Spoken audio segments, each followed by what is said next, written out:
Muhammad tidak pernah mengucapkan untuk yang namanya dikatakan bahwa dirinya sunat. Bisa tidak Pak Ustadz menyampaikan bahwa Muhammad itu disunat? Ya, ini tentang sunat ya. Jadi teman-teman semua, bisa ada tidak dalil yang menyatakan bahwa Muhammad itu disunat? Ya, silakan. Baik.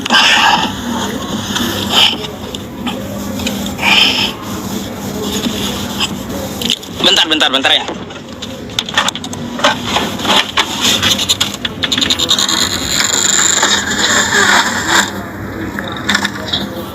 Oh. Ya, thank you buat teman-teman semua yang udah memberi. Tuhan Yesus berkati selalu ya. Tetap support dan tap layarnya teman-teman semua. Ambil maaf. Oke. Dalil Nabi Muhammad disunat ya teman-teman, kita jawab dulu ya. Nih. Sebenarnya udah bosan kali saya menampilkan dalil ini ya teman-teman. Udah sering ditanyakan Kristen sama saya gitu tentang masalah ini. Sabar.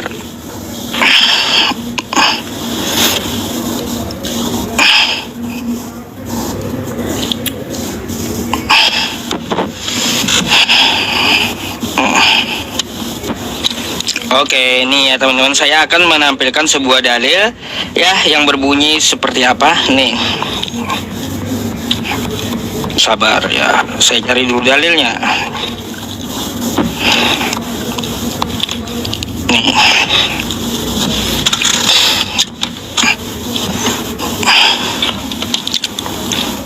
Ya, Anda nanti bisa cari di riwayat At-Tabrani atau Anda bisa ngambilnya langsung di situs NU online juga gitu ya. Ya, apa bunyinya? Min karomati 'alallah an wulidtu maktunan walam yaro ahadun sawati. Maksudnya apa? Termasuk bagian kemuliaan dari Allah yang dianugerahkan kepadaku ya adalah aku dilahirkan dalam telah keadaan berkhitan dan tidak seorang pun pernah melihat auratku. Hadis riwayat At-Tabrani. Oke? Jadi Nabi Muhammad itu sunat. Terus juga ya, tidak ada dari istri beliau yang banyak mengatakan Nabi Muhammad kagak sunat. Nah, nggak ada juga ya. Ya kayak gitu, nggak ada dari istri-istri beliau mengatakan Nabi Muhammad tidak sunat. Ya pasti ya, karena sesuai perintah Allah Subhanahu wa taala di dalam Quran surah An-Nahl ayat 123, "Tsumma awhayna ilaika an tattabi' millata Ibrahim hanifa wa ma kana minal musyrikin." Ya, teman-teman. Oke, ya itu dalil Nabi Muhammad sunat mudah kali itu ya dijawab. Oke. Terus ya teman-teman, berkaitan tentang masalah bumi datar ya. Bumi datar itu ya teman-teman, sebenarnya ya itu kita kemarin sedang menyindir kawan-kawan kita yang Kristen ya. Kawan-kawan kita penganut bumi datar ya. Itu yang saya sindir, tapi sayangnya dipotong gitu ya.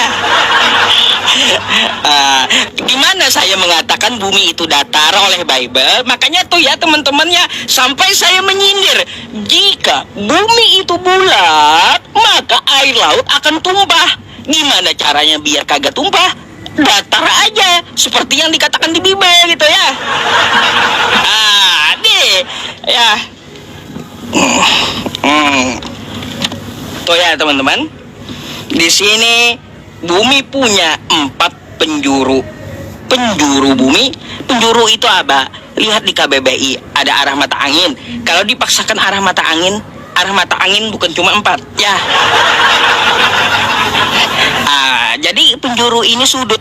Bumi punya sudut 4 kawan ya. Terus juga ujung langit ini nggak tahu saya ujung langit ini di mana ini. Ya ujung langit yang satu ke ujung langit yang lain gitu. Di mana dalilnya? Ya Matius 24 nomor 31. Ya biar kawan kita tahu gitu ya, bahwa di kitab mereka bumi itu datar.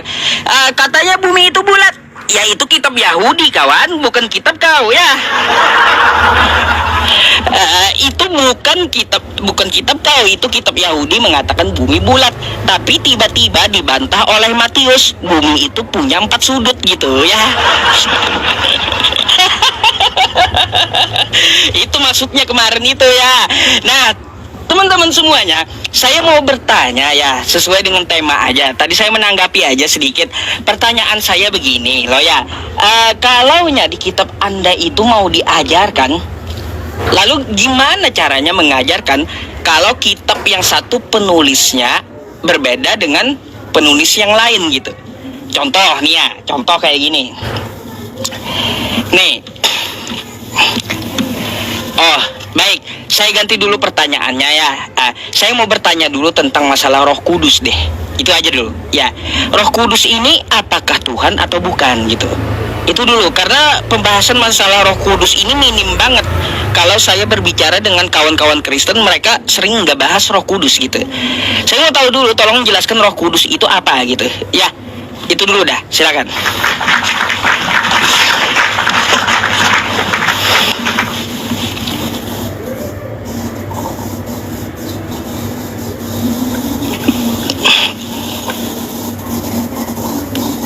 Oh, jadi ini klarifikasi ya.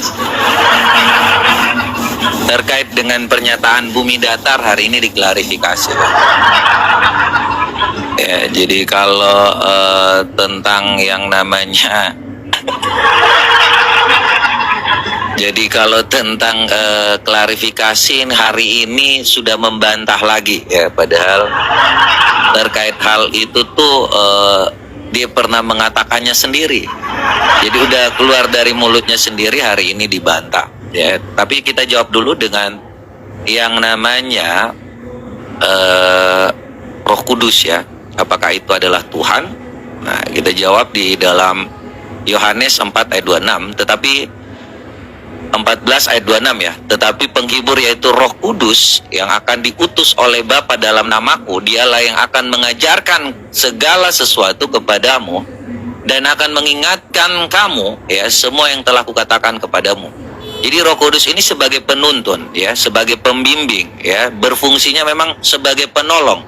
Ya, kalau kita tahu bahwa apa yang diajarkan oleh Roh Kudus ya, ketika kita telah dibaptis dan kita tidak telah dimateraikan, kemudian ada Roh Kudus yang menuntun kita, kita jangan pernah sampai menghujat yang namanya Roh Kudus ya, karena itu sudah ada suatu hal yang namanya bimbingan. Ketika kita tahu kemudian kita menghujat Roh Kudus itu, maka dasarnya tidak akan dapat tobat lagi ya, nggak akan diberi ampun. Sama seperti Yahya Waloni ya, kemudian ada si Agustan ya. Kalau teman-teman lihat, mereka itu dari kekristenan, kemudian mereka pindah, kemudian mereka menghujat Roh Kudus. Apalagi mereka tuh sudah tahu ya tentang hal-hal seperti itu.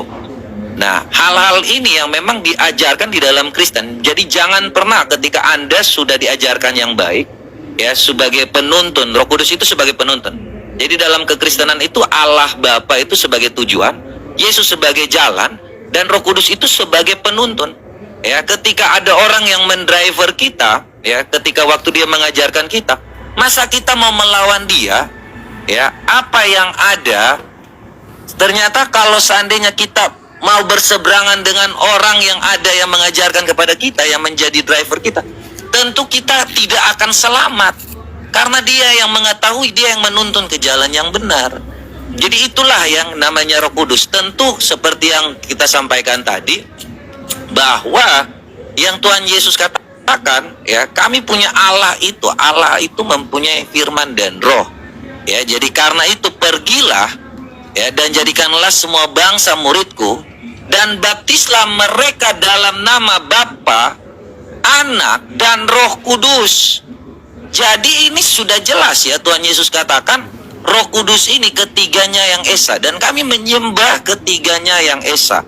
Ya, jadi tidak ada keraguan dalam kekristenan. Dalam Kisah Para Rasul 1 ayat 8 pun dikatakan di sini Roh Kudus ini sebagai sumber kekuatan. Jadi kita gak pernah ragu dengan yang namanya Roh Kudus ya. Sebentar nih, kok jaringannya jadi lelet ya.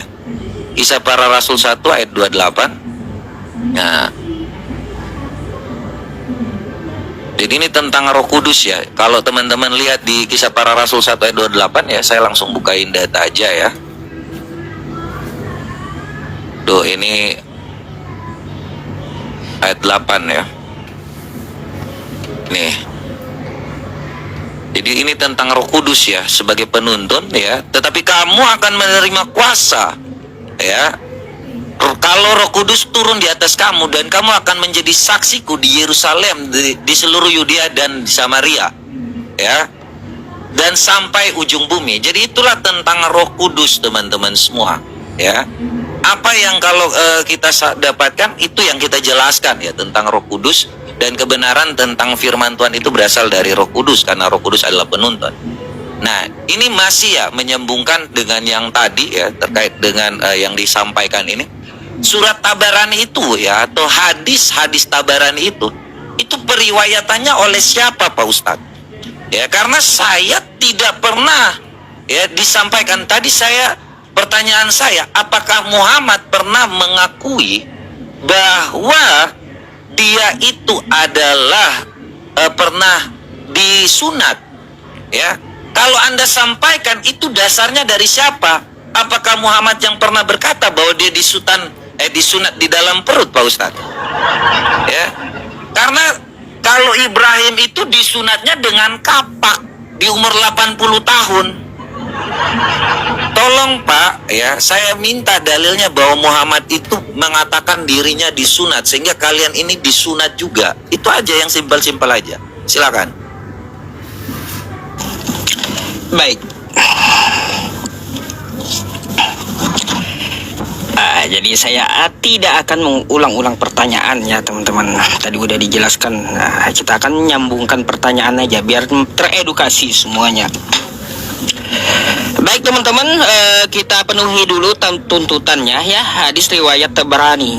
Tadi itu siapa yang meriwayatkan? Tapi dia katakan hadis riwayat Tabarani. Kan lucu teman-teman ya. Hadis riwayat Tabrani. Itu siapa sih yang meriwayatkannya? Ya Tabrani. Gimana lagi sih? Aduh, aneh juga ini ya, advokat kita satu ini. Oke, saya ini ya, saya bukakan ya. Nih ya, nih dalilnya. Min karomati Allah an wulitu maktunan walam yaro ahadun sauati. Ya, jadi di sini mengatakan Nabi Muhammad dia telah bersunat. Ya, di sini riwayatnya hadis riwayat At-Tabrani. Cuma sanatnya siapa? Hadasana, kan itu dia maunya nanyanya sanat kali, bukan riwayat ya teman-teman ya. Makanya susah sih kalau yang kagak paham dengan hadis ya. Jadi ini baca ya. Hadis ini diriwayatkan dari Anas bin Malik sejaman dengan Nabi ya. Nah, tuh. Oke. Tuh udah jawabannya ya. Nanti malah ditanya lagi, itu hadis riwayat Tabrani siapa periwayatannya? Kalau dia tanya kan itu hadis riwayat Tabrani ya, seperti apa sanatnya, itu baru betul ya. Aduh. Tapi nggak apa-apa, kita maklumi ya untuk masalah itu ya teman-teman. Berkaitan tentang jawaban dia masalah Roh Kudus gitu ya. Ini kawan kita ini saya rasa tadi dia tidak menyatakan dengan eksplisit teman-teman, apakah Tuhan atau bukan gitu. Tapi saya lihat dari cuplikan dia tadi bahwa Roh Kudus itu adalah Tuhan, karena bagian dari Trinitas, 3 dalam 1 gitu ya. Ini saya mau bertanya lagi, ini mana yang betul gitu ya kalau begitu. Nih, pertanyaannya tolong diperhatikan. Nih, Matius 1 ya, nomor 18. Kita baca dulu ya. Kelahiran Yesus Kristus adalah seperti berikut.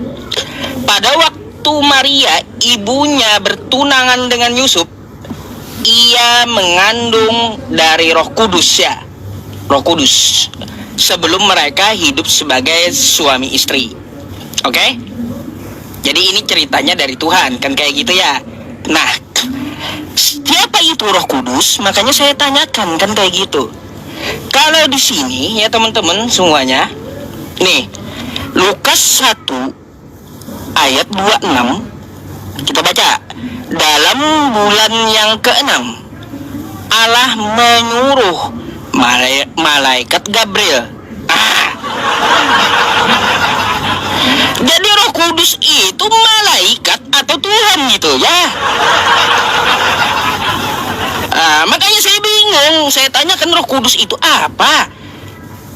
Kan gitu tadi. Apakah Tuhan atau malaikat gitu? Karena di sini disebutkan yang datang kepada Maria itu adalah malaikat, bukan Roh Kudus. Jadi gimana gitu penjelasannya? Itu yang bikin saya bingung. Ya saya harap ya kawan kita bisa menjelaskan gitu ya teman-teman. Ini yang bikin saya bingung, serius loh. Ya tadi ya kita lihat nih ya. Waktu dia menjabarkan. Ya. Nih.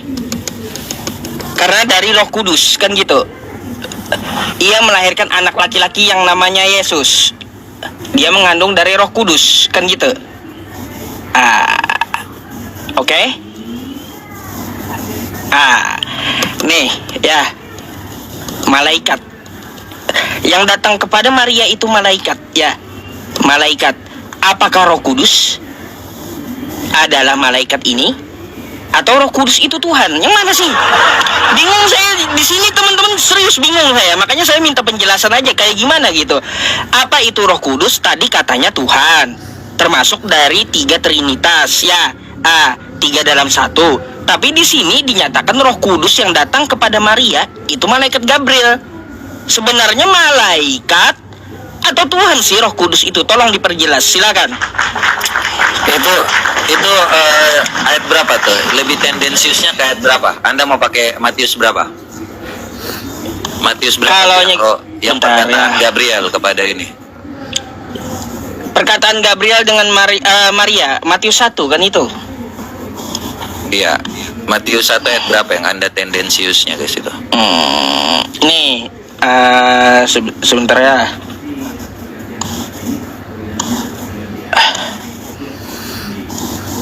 Hilang datanya, bentar. Maria mengandung dari Roh Kudus, bentar.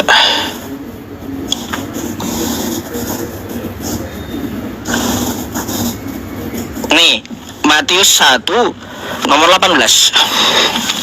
Nomor ayat pakai 18 ya. Ya jadi di sini kelahiran Yesus Kristus ini ya. Oke ya. Baik, Silakan. saya jawab dulu. Limit dulu Pak supaya kita enak.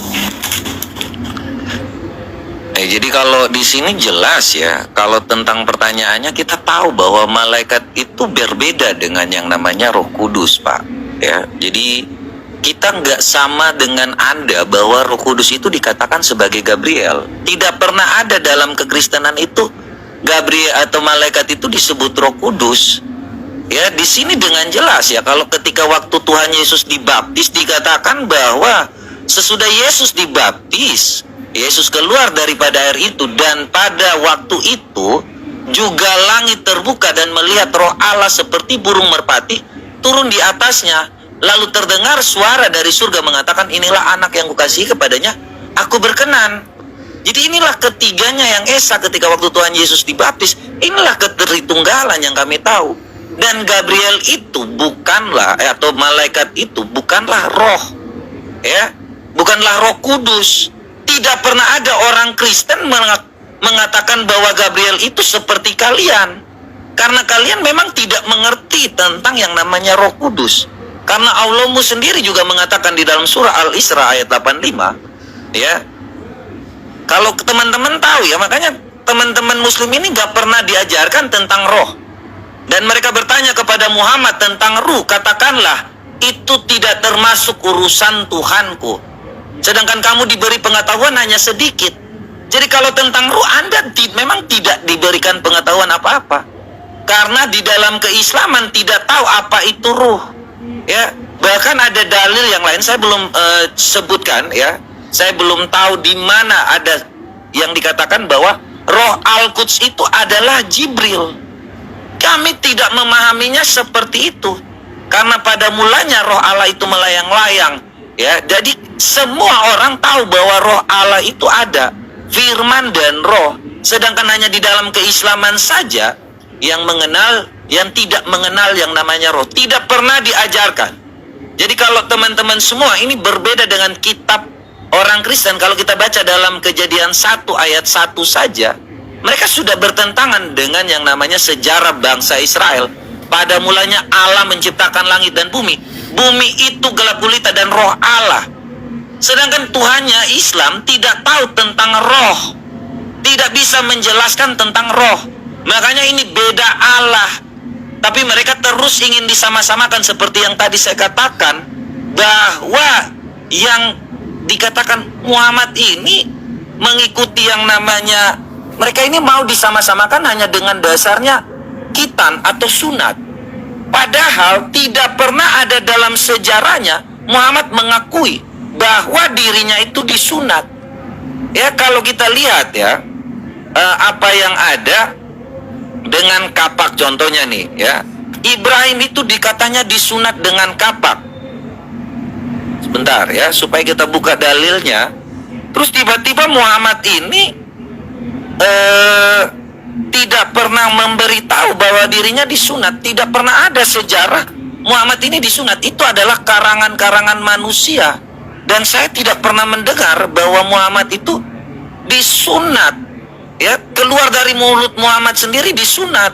Ya, ini Ibrahim, Nabi Ibrahim, dia mengatakan bahwa Ibrahim itu disunat umur 80 tahun. Tetapi dia tidak pernah mengajarkan bahwa dia itu disunat. Ayat tentang dalil tentang cebok pakai 3 batu, ya, kencing harus pakai kaki, harus duduk, ya, itu diajarkan. Kemudian Anda masuk toilet dengan kaki kanan, kaki kiri atau apapun itu diajarkan, tetapi tidak eksplisit di dalam Al-Quran, ada dalam Al-Quran maupun secara hadis. Muhammad itu tidak pernah mengatakan dirinya disunat. Makanya saya bertanya kepada kalian semua umat-umat muslim, ya, di mana Muhammad itu menyatakan secara tegas ini semua diajarkan, mau cebok pakai 3 batu, mau apapun ajarannya, itu jelas kata kalian. Tetapi tidak pernah ada yang menyatakan seperti Muhammad yang mengatakan dirinya itu disunat. Tidak pernah ada. Ya, karena Aisyah pun sendiri, tadi Anda sempat singgung tentang istri-istri Nabi. Nih, Aisyah sendiri tidak pernah melihat ya kemaluan Rasulullah. Ini Sunan Ibnu Majah 654 ya. Dan saya minta dalilnya tuh dengan sanad-sanadnya seperti ini. Bukan seperti yang di Tabarani, Ibnu Ishaq. Tolonglah kasih dalil yang memastikan tentang sanadnya. Ya, dari turunannya kepada siapa, dari siapa kepada siapa. Ya, itu aja. Saya masih tentang sunat. Ya, di mana Muhammad mengatakan dia disunat. Silakan.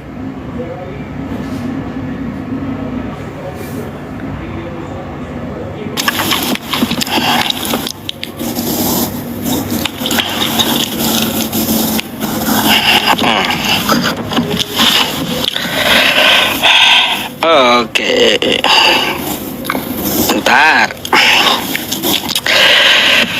Oke ya teman-teman, sebenarnya sih pertanyaannya sudah terjawab gitu ya dari tadi. Cuma teman-teman kita yang satu ini tetap ngotot dia. Padahal kan saya menampilkan dalil ya dari ucapan dari Nabi sendiri, kan dia minta ya saya penuhi tuntutannya ya teman-teman. Kalau gitu saya ulangi aja lagi dah ya. Nih ya, min karomati ala Allah an wulidtu makhtunan walam yara ahadun sawati. Termasuk bagian kemuliaan dari Allah yang dianugerahkan kepadaku adalah aku, kata Nabi Muhammad ya, dalam keadaan telah khitan. Gimana sih? Mau kau bantah ya? Hadis riwayat siapa? Anas bin Malik, sejaman dengan Nabi ya. Terus ya memang nih ya, kalau untuk masalah sanadnya rawinya ya, rawinya dari Anas. Terus ke Tabrani nih. Oke? Kayak gitu. Sudah dijawab gitu, itu langsung loncat aja ya. Nah, jadi kayak gini ya, untuk masalah hadis ya, kita dapat mengetahui hadis itu apakah doib atau lemah atau hasan atau sohih kan dari rawi, kan kayak gitu. Menurut Anda ini hadis apa dulu kalau kayak gitu? Kan kayak gitu. Nanti saya tanya balik Anda gitu. Kalau Anda mau mengkritik sanadnya, rawinya hadasana apa, kan kayak gitu. Coba sampaikan kepada saya hadasana apa Anas bin Malik qala Rasulullah Sallallahu Alaihi Wasallam. Kan susah karena Anda nggak ngerti gitu. Jadi ya saya harap kawan kita jangan sampai berkutat di situ aja, nggak ada kemajuan kalau udah dijawab, kan kayak gitu. Berkaitan tentang masalah jawaban dia, teman-teman, saya agak heran gitu. Jadi yang datang kepada Maria itu ada dua gitu ya, Roh Kudus dan Gabriel gitu. Saya agak heran di situ. Atau gimana ceritanya sih? Karena apa, teman-teman ya? Nih, mari kita baca ya. Ya. Mengandung dari Roh Kudus, Matius 1 sampai 18 ya. Bertunangan dengan Yusuf, ternyata ia mengandung dari Roh Kudus sebelum mereka hidup sebagai suami istri. Jadi Maria ini ya teman-teman semuanya ya, ada yang mendatangi ya ceritanya ya. Ada yang mendatangi, dan siapa yang mendatangi itu dikatakan adalah Roh Kudus, kan kayak gitu ya, mengandung dari Roh Kudus.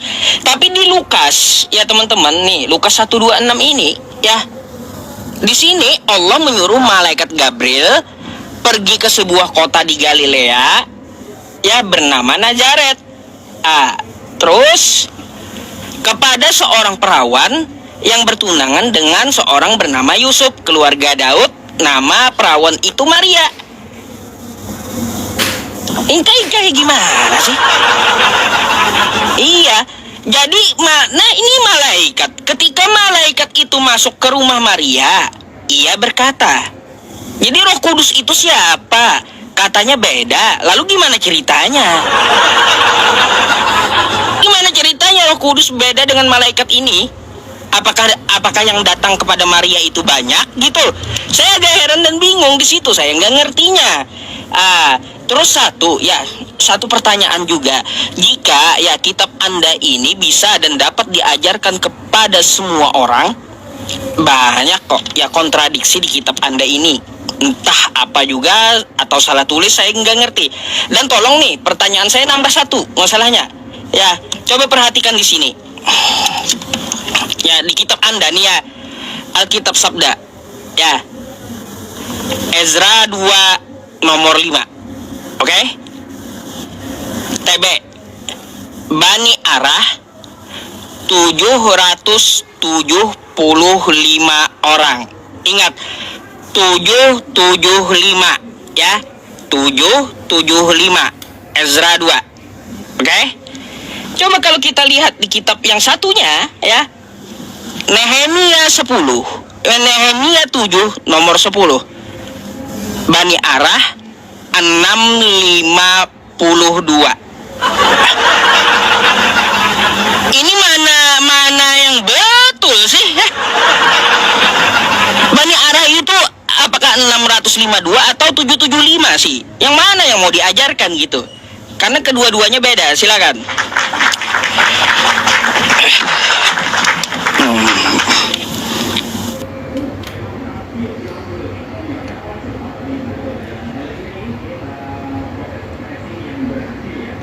Oke ya, jadi kita langsung jawab aja terkait dengan apa yang tadi dia masih dalam kebingungan ya, terkait dengan penulisan Lukas dan penulisan Matius.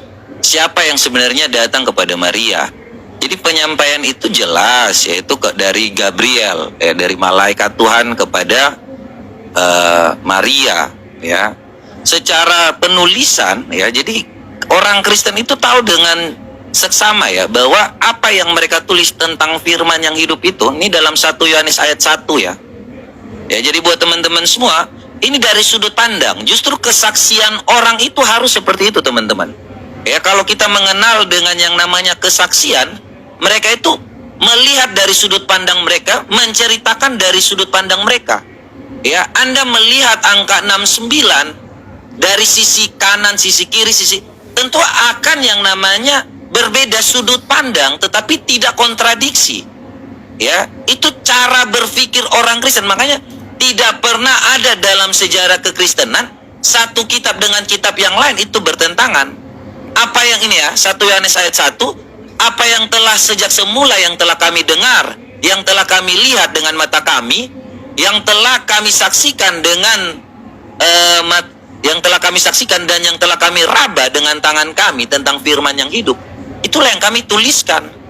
Jadi kalau mereka menyelidiki seperti apapun, mereka melihat seperti apapun, itulah yang mereka tuliskan. Jadi satu sudut pandang dari sebelah kanan, satu sudut pandang dari sebelah kiri, satu dari timur, satu dari barat, itulah yang disaksikan.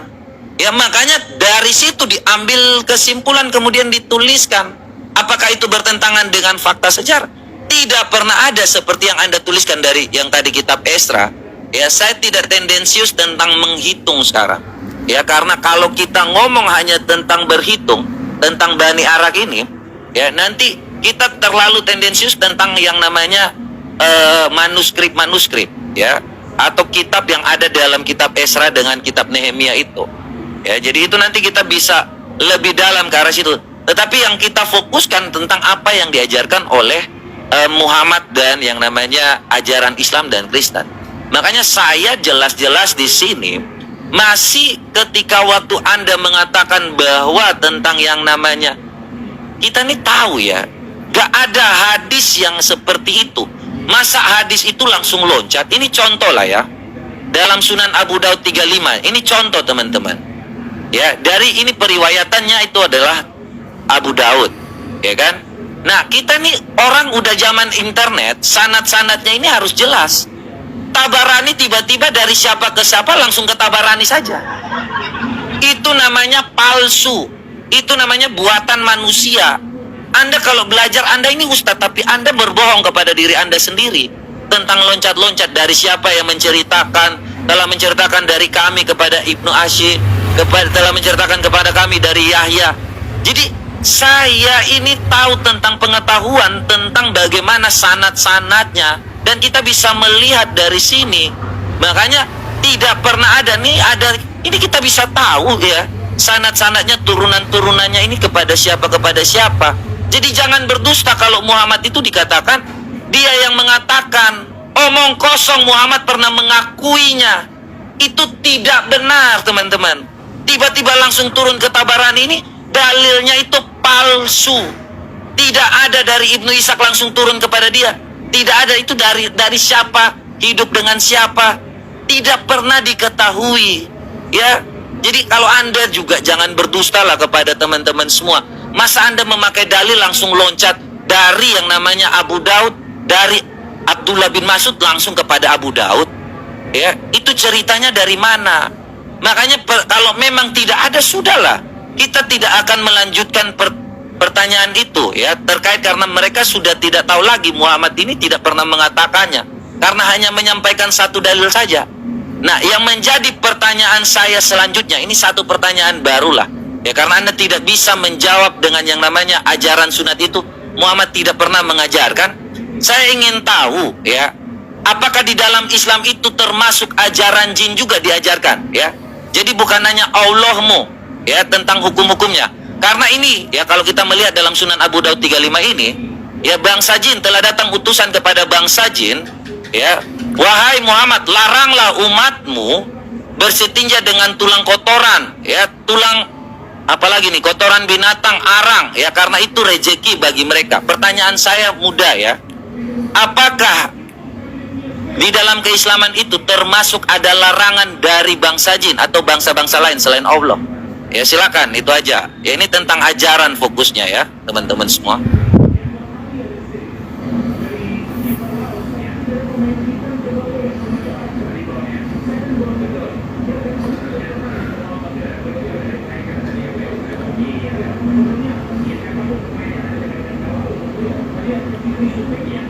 Nggak ada itu. Oke ya teman-teman semuanya, daripada kawan kita ngotot ya, kita udah tunjukkan dalilnya yang jelas kan ya. Dalil Nabi Muhammad bersunat dari mulut beliau sendiri ada gitu ya teman-teman. Dan periwayatnya dari Anas bin Malik sejaman dengan Nabi. Kan kayak gitu ya. Kalau kita melihat di sini ya teman-teman ya, ada di dalam kitab As-Shaghir gitu ya, dan Al-Awsat diriwayatkan oleh Tabrani. Nah, jadi teman kita ini juga nggak tahu, dia nggak paham kalau loncat seperti itu namanya hadis mursal gitu ya. Aduh.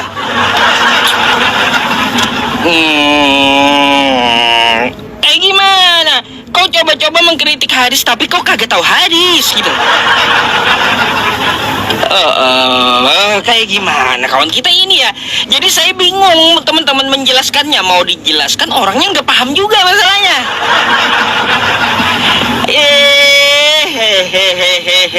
Ya teman-teman semuanya. Jadi ya dapat kita lihat ya, ulama pun banyak juga ya mengutip hadis tersebut.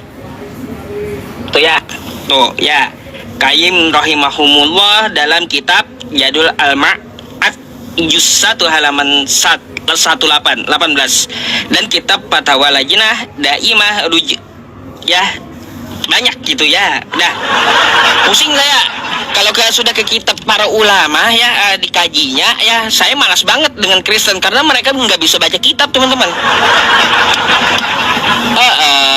Kan kayak gitu. Daripada kan ya dia memikirkan tentang masalah hadis tersebut loncat. Coba kitab kau itu dari tangan kau itu dari mana gitu, perawinya siapa? Kayak gini aja dah ya.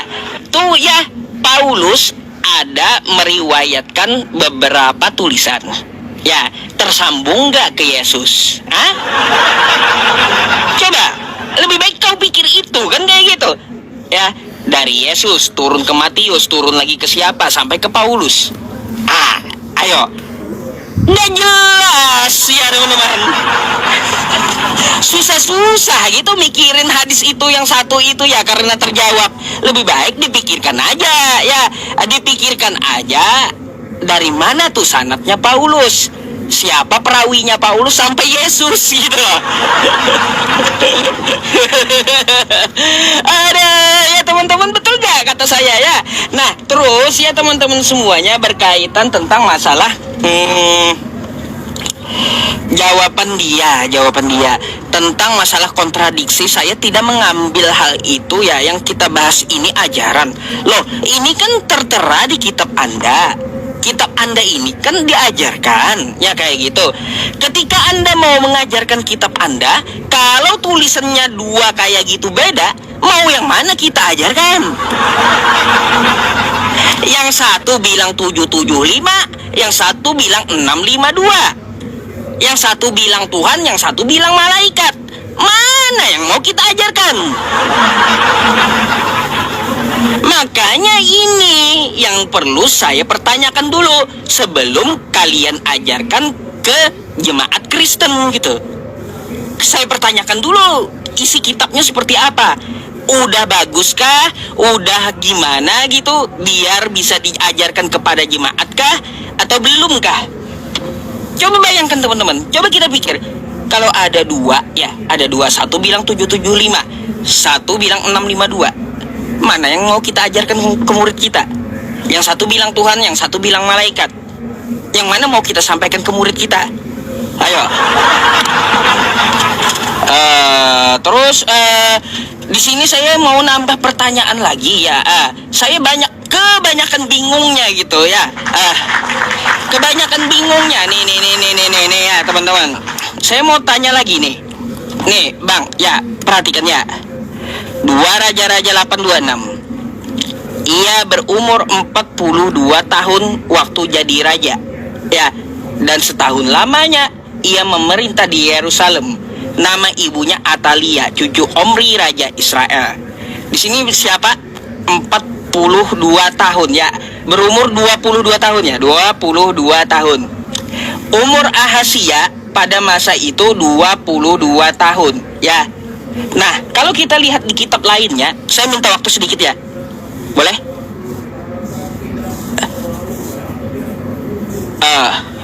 Nah, jadi kalau kita lihat kitab yang lainnya ya. Nih. 2 Tawarik 22 nomor 22. Ahazia umurnya 42 tahun. Ini mau yang mana kita sampaikan ke jemaat kita?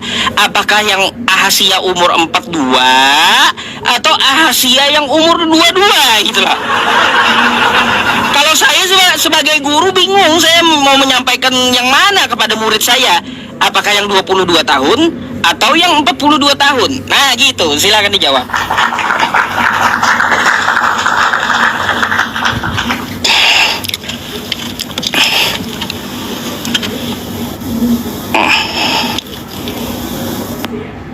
Oh ya, itu kameranya dibalik dulu Pak Ustadz, biar jangan ini. Ya, saya ini tentang ajaran tapi loncatnya kepada kritik teks ya. Ada Alkitab. Jadi apakah saya harus menjawab secara esensinya ya, karena ini kita lagi ngomong tentang pengajaran. Anda diajarkan untuk sunat. Saya fokusnya kepada pertanyaan saya karena seluruh umat Islam di dunia ini merasa bahwa mereka itu mengikuti Muhammad. Makanya saya terus mengatakan, apakah Muhammad pernah mengatakan itu? Anda tadi mengajarkan bahwa Anda ini, makanya jangan coba-coba untuk menipu saya. Ya, saya ini cukup jelas untuk menerangkan dalam yang namanya sanad. Kalau teman-teman lihat ya di sini ya. Tadi dia mengatakan mursal. Mursal itu gugurnya sanad, teman-teman. Artinya dia sudah tahu bahwa itu tidak dipakai. Ya, ini contohnya teman-teman. Ini kita belajar hadis ketika waktu tanpa langsung kepada sahabat, ya, tapi langsung loncat kepada tabiin, itu langsung sanadnya itu sudah hilang, gugur. Makanya tidak pernah ada dalam sejarah bangsa, sejarah Muhammad itu mengatakan bahwa dia itu disunat. Tidak pernah ada. Makanya tadi dia harus mengakui bahwa ulama-ulama yang mengarang-arangnya ini ada mursal, ada mu'dal, ada munqadi, ada mu'allaq. Ini gugurnya sanad. Jadi tidak dapat dipakai hadis-hadis seperti itu. Loh, ini apakah saya mau berbohong? Saya Kristen loh, dan saya mengatakan apa adanya. Tidak pernah ada Muhammad itu mengatakan dirinya sunat. Makanya tadi ku bilang bahwa Aisyah itu, ya, Aisyah sendiri pun tidak pernah melihat kemaluan dari Nabi, nih ya kan. Kalau dia pernah melihat bahwa Muhammad itu disunat, setidaknya disampaikan di sini nih ya. Tapi Aisyah pun sendiri tidak pernah melihat kemaluan Muhammad. Ya, ini Ibnu Majah 654. Aku tidak pernah melihat kemaluan Rasulullah SAW sama sekali. Jadi ini saya lagi bingung. Apakah Muhammad ini disunat dari dalam perut terus hilang semuanya? Kalian ini sebenarnya arahnya mau kemana kita ini sunat ini? Ya, ini Muhammad ini tidak pernah dilihat. Masa seorang istri nggak pernah melihat kemaluannya? Kemaluan Muhammad ini, karena ini dasarnya. Kalau kita lihat ini sanadnya lebih jelas ya. Secara periwayatannya dari Ibnu Majah, kemudian turun kepada dari ini ya. Dari Aisyah turun kepada mantan budak Aisyah, Abdullah. Kemudian turun dari Sufyan, dari Waqi, dari Abu Bakar. Ini sanadnya jelas. Ya. Jadi tolong jangan menipu umat, guys. Ya. Apa yang kalian sampaikan itu minimal kalau memang itu perkataan ulama, jangan dikatakan itu adalah perkataan Muhammad. Ya. Kami orang Kristen belajar halal seperti ini mudah. Ya, terkait dengan apa yang tadi Anda tanyakan di Raja-Raja, itu tidak ada esensi dengan tema kita tentang pengajaran. Itu yang saya heran. Ya, sedangkan Anda tidak menjawab sedikit pun ya tentang yang namanya Muhammad mengatakan bahwa dia disunat. Tidak ada satu periwayatan, tidak ada satu sanad pun yang terus menceritakan. Kalian ini sebenarnya ngikutnya dari mana? Apakah karena kalian berharap supaya yang namanya bisa sama dengan Yahudi sehingga harus dikatakan, oh kami disunat, Kristen tidak disunat? Hanya kalian yang mau mengatakan seperti itu. Karena tidak pernah secara fakta, sejarah tidak pernah ada Islam itu atau di tanah Arab itu atau yang namanya orang-orang kaum pagan Quraisy itu disunat. Ya, kemudian Islam pun mengajarkan bahwa yang disunat itu juga perempuan. Tidak pernah ada. Makanya apakah ini ajaran dari jin? Tadi kutanya satu lagi pertanyaanku. Ketika Muhammad diajarkan oleh para jin, ini Muhammad diajarkan oleh para jin ya. Sunan Abu Daud 35 telah menceritakan kepada kami ya, kemudian utusan bangsa jin datang kepada Muhammad. Nih ya. Berkata, "Wahai Muhammad, laranglah umatmu bersitinja dengan tulang atau kotoran atau arang, ya. Dan ini larangan, teman-teman, ya. Karena ini untuk rejeki dari bangsa jin." Makanya kutanya, apakah Islam ini berdasarkan ajaran dari bangsa jin juga? Mereka ini jin, ini termasuk yang namanya umat Islam loh, ya. Tolong, apakah benar ya yang disampaikan di sini?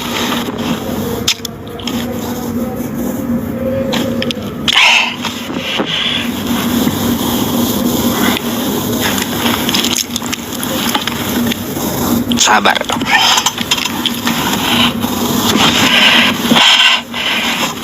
Teman-teman, benar nggak apa kata saya? Kalau saya jelaskan kan nggak paham dia pasti. Jadi gimana caranya gitu ya? Bingung saya, teman-teman. Kalaupun kita jelaskan dia nggak akan paham gitu. Jadi harus kayak gimana? Lalu dia buka Google, mursal itu artinya terputus. Ya saya pun tahu gitu. Tahu, mursal itu artinya terputus langsung dari sahabat Nabi loncat ke tabiin. Tahu. Tapi apakah hadis mursal ini bisa dipakai? Ada klasifikasinya. Gitu, ada klasifikasinya. Ya, apakah sahabat Nabi tersebut hidup dengan Rasulullah dan dapat dipercaya? Apakah dia siqoh atau tidak gitu? Ya, maka kalau dia siqoh bisa dipakai hadisnya. Apalagi kan itu dekat dengan Nabi yang hidup sejaman dengan Nabi langsung, yang mendengar perkataan Nabi langsung gitu loh. Ya, aduh teman-teman, saya agak ini ya teman-teman, agak bingung. Dia mau bahas sanad ya, tapi kitabnya aja kagak ada sanadnya gitu loh. Coba Paulus ya, sanad ngambil dari mana? Sampaikah ke Yesus? Kan kayak gitu ya. Paulus ngambil ke Spiritus atau ke atasnya ke Tetanus, kan kayak gitu. Saya nggak tahu. Itu kitab dari mana? Apakah sampai gitu dikonfirmasi oleh Yesus? Kalau kita kan ada kajian hadisnya ya teman-teman. Ya, ada kajian hadisnya. Makanya kita ya memfilter hadis, yang mana hadis itu lemah, yang mana hadis itu kuat, yang mana hadis itu hasan, kan kayak gitu. Yang mana hadis itu doif, yang mana mursal, nggak paham dia.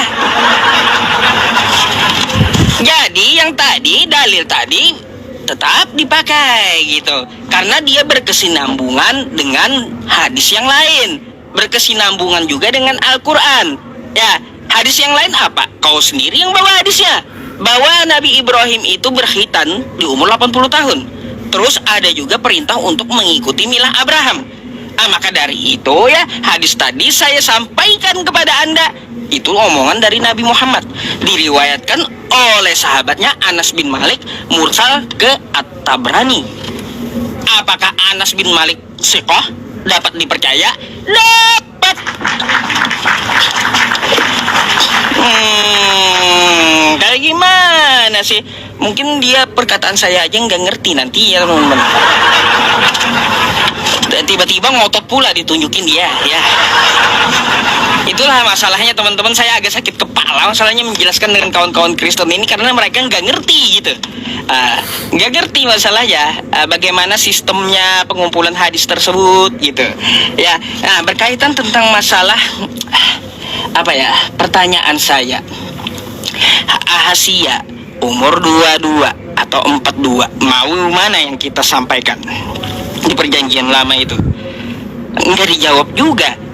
Lalu membahas tentang masalah jin ya, jin katanya mengajarkan Nabi Muhammad laranglah umatmu cebok pakai tulang.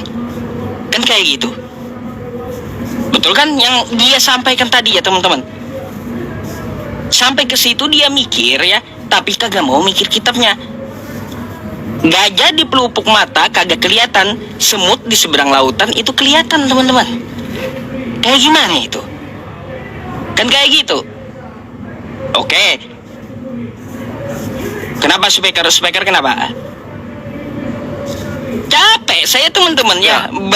Berapa kali saya mengulangi hadis yang saya sampaikan tadi gitu.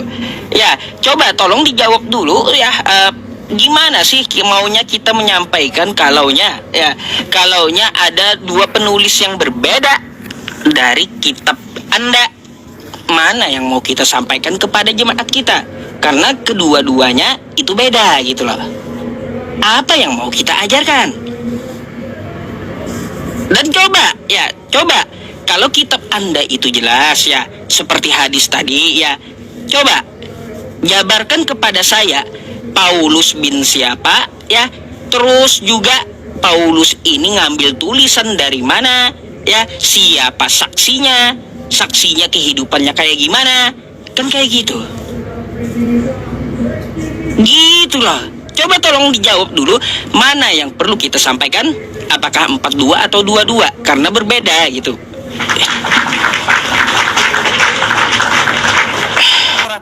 Nah ini yang menjadi esensi kalian ngikutin Nabi kalian. Kenapa dia mengikuti jin, telah menceritakan dari jin kepada Muhammad menceritakan kepada umat-umatnya ini. Ya, tolong kamu ini, makanya nggak ada yang disampaikan lagi di sini. Kalau memang sudah mentok di sini, apakah Islam ini juga diajarkan? Bukan hanya dari yang namanya Allah saja, tetapi jin juga melarang. Ini teman-teman kalau baca ya, ini larangan loh. Larangan dari jin. Apakah Islam ini bersekutu dengan yang namanya jin atau iblis juga ini? Makanya ada larangan-larangan. Ya, kemudian Anda tidak bisa menyebutkan bahwa yang namanya Muhammad itu mengatakan dirinya sunat karena kalian tuh hanya mau disama-samakan seperti bangsa Yahudi, biar seperti Abrahamik. Padahal secara fakta sejarah Ibrahim dengan Abraham itu sangat berbeda. Ibrahim disunat umur 80 tahun, Abraham 99 tahun. Ibrahim bapaknya namanya Asar ya, sedangkan Abraham itu Tera. Apakah ini ajaran kalian, ajaran yang hanya untuk berdusta? Ya, supaya kalian mau disama-samakan dengan ajaran Abrahamik. Tolonglah ya, apakah Muhammad itu diajarkan oleh jin? Silakan. Saya kira ini tidak jalan ya diskusinya ya.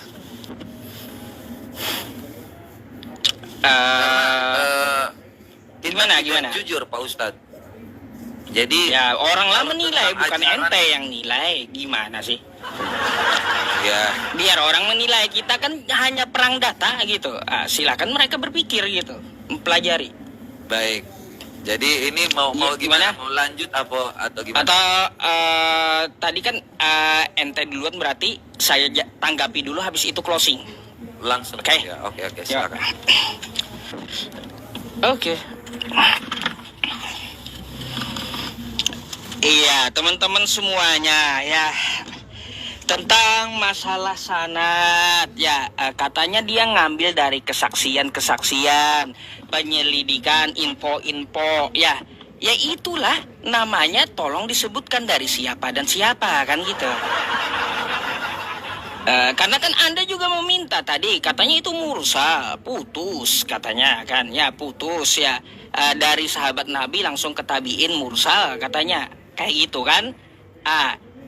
Anda minta sebutkan nama, siapa sih periwayatnya? Coba Anda sebutkan nama, siapa sih periwayatnya dari Paulus sampai Yesus, kan gitu. Bukan berarti harus ya melihat dan menyelidiki ya, mengambil kesaksian. Cuma seperti itu jawabannya, tapi namanya nggak tahu. Mau kayak gimana teman-teman? Jangan standar ganda gitu loh. Ya, jangan standar ganda gitu. Untuk masalah, coba pandang kitab Anda ya kayak gimana. Iya ya, kitab saya ini dari mana kok kagak jelas kayak gini ya. tiba-tiba Paulus nulis, apakah udah disetujui Yesus atau belum, kan gitu. Ya teman-teman semuanya, makanya saya agak heran ya malam ini tentang diskusi kita memang membahas ajaran gitu ya, membahas ajaran. Ya gimana kita mau mengajarkan teman-teman ya, kalau penulis yang satu dan penulis yang satu itu beda-beda tulisannya kayak gimana, yang mana mau kita ajarkan? Apakah mengajarkan yang A atau mengajarkan yang B? Susah. Gitu ya, karena beda gitu loh teman-teman ya. Berkaitan tentang hal yang fundamental sebenarnya masih banyak tuh, ada 3 pertanyaan lagi tuh saya siapkan buat dia, tapi nggak apa-apa, nanti akan saya tanyakan kepada Kristen yang lainnya saja gitu ya teman-teman semuanya. Jadi saya hanya menanggapi tentang jawaban dia. Nah, untuk masalah jin ya, masalah jin kata Anda, Nabi Muhammad diajarkan oleh jin? Oh tidak ya. Nabi Muhammad itu di dalam Quran surah An-Najm gitu ya, dia bukan diajarkan oleh jin, tapi dia mendapatkan wahyu dari Tuhan ya. Nah, kalaupun ada jin datang, hai Nabi Muhammad ya, jangan kamu makan, jangan cebok pakai tulang ya. Apa alasannya? Kan ada kayak gitu. Bukan berarti ya itu ajaran dari jin. Itu jin lagi negur Nabi Muhammad ya. Kayak gimana tuh? Bukan ngajarin. Makanya ya, di dalam agama Islam ada beberapa contoh nih ya kayak teman-teman ya. Permisalan aja ya. Nih, ini kan hadisnya panjang ya. Nah, tentang masalah jin kenapa? Nih, beliau bersabda, tulang dan kotoran termasuk makanan jin. Kan kayak gitu. Nah, makanya jangan kau ambil makanan orang lain, jangan dipakai buat cebok gitu. Ya, gelas kau minum setiap hari, kan minum pakai gelas. Lalu tiba-tiba gelas pribadimu ya dipakai orang buat cebok. Kayak gimana? Itu dia protes gitu maksudnya. Aduh.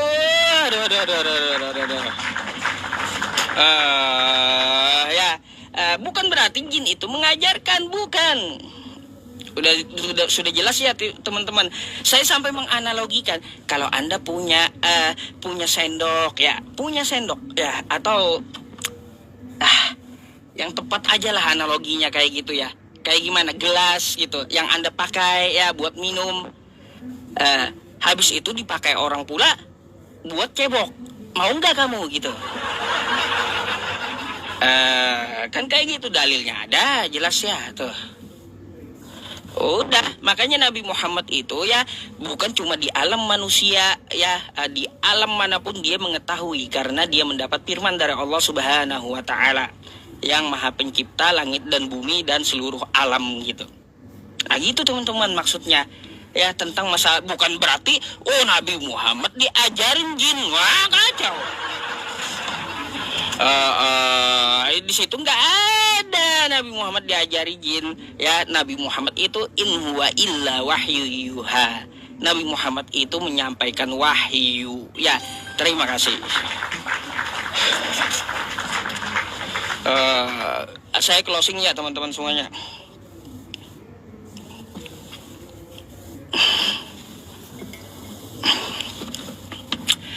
Ya teman-teman semuanya, saya rasa malam hari ini ya pengangkatan temanya memang luas banget ya dari diskusi kita ini ya. Tapi ada pelajaran yang patut kita ambil dari diskusi dengan Bang Robert ini ya. Kayak gitu ya. Ada yang perlu kita ambil apa? Contoh seperti penyampaian saya. Kan kayak gimana kita mau mengajarkan kepada anak didik kita atau jemaat kita kalau di kitab sucinya kan itu bertabrakan kan kayak gitu. Nah, berkaitan tentang masalah Al-Qur'an kami ya. Al-Qur'an kami tidak pernah ada kontradiksi. Tidak pernah ada kontradiksi. Makanya mudah saya menyampaikan. Karena apa? Satu dasar dari Al-Quran semua muslim sama masalahnya. Kayak gitu. Mudah jadinya penyampaian.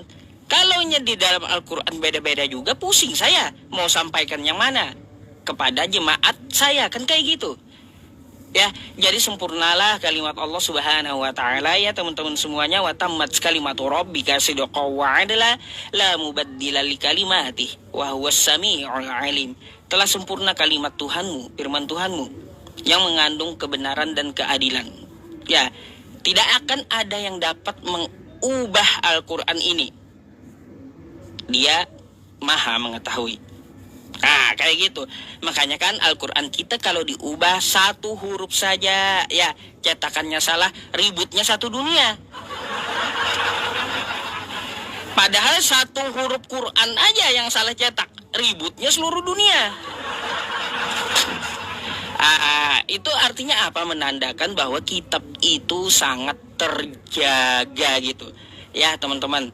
Jadi seperti itu, ambillah hikmah dan ilmu ya malam ini dengan catatan-catatan yang kalian catat yang saya sampaikan. Kita hanya menjawab dengan data ya teman-teman, secara baik juga ya, berdiskusi itu dengan cara yang baik by data kan kayak gitu.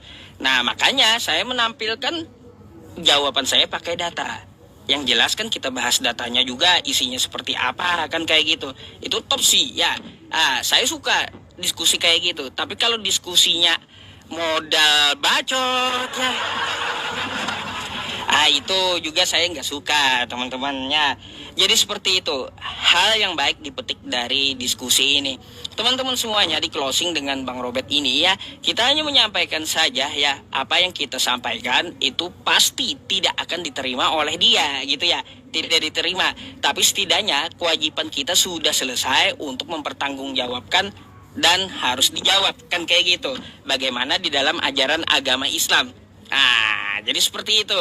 Di dalam ajaran agama Islam itu semua ya diatur, sudah dibilang. Bukan cuma kasih tadi ya, karena kita akan dapat menemukan banyak hal di dalam Al-Quran.